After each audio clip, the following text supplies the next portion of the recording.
How does banking and PSU fund work? Is it safe to invest in banking and PSU fund? To answer such investment questions, we have our investment expert Mr. Hariharan with us. Hariharan, the screen is all yours. So banking PSU fund is another category of debt mutual fund. So I said there are 16 categories as per SEBI.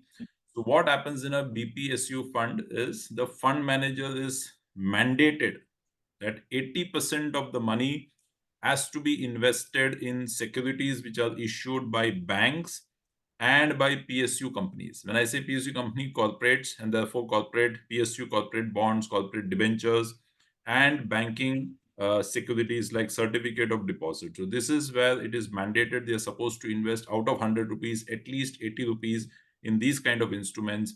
Banks, obviously, one would assume that they are safer.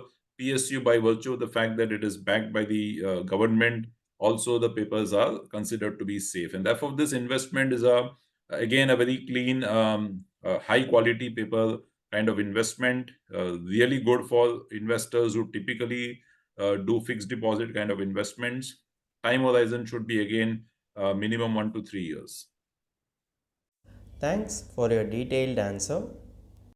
If you have any doubt regarding this or any other financial or investment decision, don't hesitate to book an appointment with our financial expert. The link to the appointment is given in the description below. And also, would you like to know more about finance and investment? Then we would recommend you to attend our live webinar. The link to the webinar is also given in the description below.